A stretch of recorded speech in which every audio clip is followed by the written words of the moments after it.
जय श्री राधे। मेरे चैनल पे आपका खूब स्वागत है। आज की वीडियो में फ्रेंड्स मैं आपके साथ शेयर करूंगी कि हमें पूर्णिमा के दिन क्या क्या करना चाहिए। तो फ्रेंड्स, जो पूर्णिमा का दिन होता है ये सुख समृद्धि देने वाला दिन होता है। अगर कोई भी इस दिन अपने घर में ऐसे छोटे छोटे कार्य करता है तो उसके घर में अगर बहुत सारी परेशानी है, बहुत मानसिक पीड़ा है, बीमारियाँ हैं या फिर बहुत लोग घर में चिड़चिड़ रहते हैं, तो इससे अगर आप पूर्णिमा के दिन ऐसे छोटे छोटे कार्य करते हैं ना, तो आपके घर में सभी तरह के सुख प्रदान होते हैं और जो भी परेशानी है वो घर से निकल जाती है।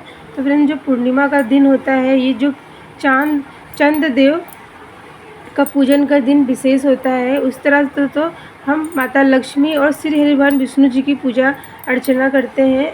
गंगा स्नान करना, दान करना, उसका बहुत पुण्यदायक पूर्णमासी का दिन होता है। तो इस दिन फ्रेंड्स, हमें अपने नहाने वाले पानी में थोड़ा सा गंगा जल डाल के नहाना चाहिए और अपने घर में रहने वाले जो भी सभी घर को जो घर में है उनको भी गंगा जल डाल के नहलाना चाहिए। उसके बाद देवी देवताओं को फ्रेंड्स इस दिन कहते हैं सफ़ेद चीज़ों से स्नान करवाएं, जैसे पंचामृत हो गया, दूध हो गया।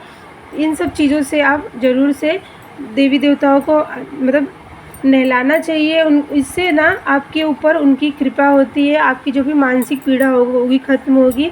इस दिन फ्रेंड्स कहते हैं जो चंद्रमा होता है वो पूरे आकार में होता है। तो इस दिन उसका जो 14 कलाएँ मतलब कलाओं का होता है, और दिनों में 14 होते हैं, लेकिन जो शरद पूर्णिमा होती है वो जो 16 कलाएँ होती हैं ना, इसीलिए कहते हैं उस दिन चंद्रदेव की विशेष कृपा होती है धरती पे। तो इस दिन हमें जो है सफ़ेद चीज़ें जैसे होती हैं, जैसे चंद्रमा की रोशनी में हम शरद पूर्णिमा पे खीर रखते हैं, उसी तरह से हर पूर्णिमा के दिन हमें अपने घर में खीर ज़रूर से बनाना चाहिए।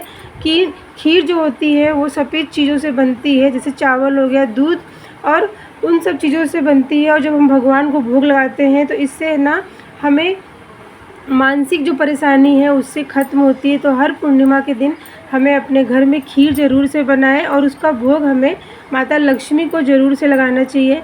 अपने मुख्य दरवाजे पे फ्रेंड्स इस दिन कहते हैं कि माता लक्ष्मी के चरण चिन्ह बनाना चाहिए।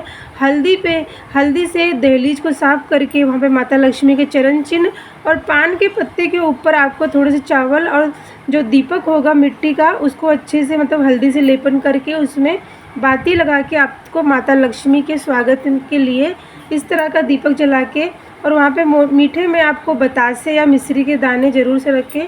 इस दिन कहते हैं जितना हम मीठी मतलब जो सफ़ेद चीज़ों का है दान करते हैं ना, उससे हमारे शरीर से जो भी बीमारी है और किसी को मानसिक पीड़ा है वो ख़त्म होती है। अपने घर से आप जो है कच्चा अनाज जो होता है, शक्कर, चावल, आटा, इन सब सफ़ेद चीज़ों का हमें इस दिन दान करना चाहिए। और फ्रेंड्स, अगर आपके घर में कोई बहुत मानसिक पीड़ा है, सबको मन से बहुत अस्वस्थ रहते हैं ना, तो इस दिन हमें जो है चंद्रदेव को जल में हमें दूध, शहद और चंदन मिला के हमें अर्घ देना चाहिए इससे। और थोड़े से उसमें चावल डाल के हम जब चंद्रदेव को अर्घ देते हैं तो हमारी जो मानसिक परेशानी है वो ख़त्म होती है।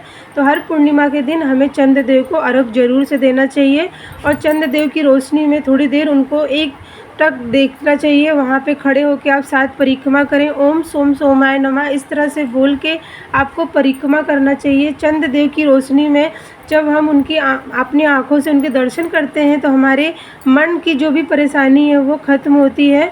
और अपने घर में फ्रेंड्स आपको पूर्णिमा के दिन हवन ज़रूर से करें। हवन करने से जो है घर की पवित्रता, शुद्धता होती है। और घर में अगर आप हवन नहीं करते तो गाय के उपले के ऊपर आप थोड़े से जो गूगल होता है और पीली सरसों को रख के आपको पूरे घर में दिखाना चाहिए। इससे कहते हैं कि जो नकारात्मक ऊर्जा है वो बाहर निकल जाती है और घर में शुद्धता आती है।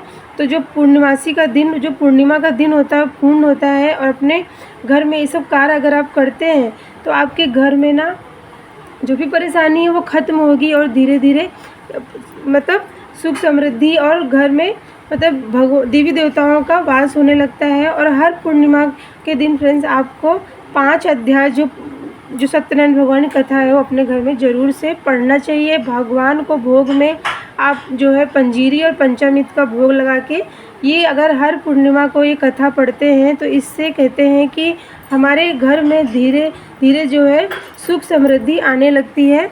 हर पूर्णिमा पे हमें पीपल पेड़ की पूजा, सुबह के समय जल छोड़ना और संध्या के समय घी का दीपक दान करना चाहिए। तो ये सब कार्य हमें पूर्णिमा पे करना चाहिए। तो यहाँ पे मैंने आपको पूर्णिमा के दिन क्या क्या करें उसके बारे में बताया।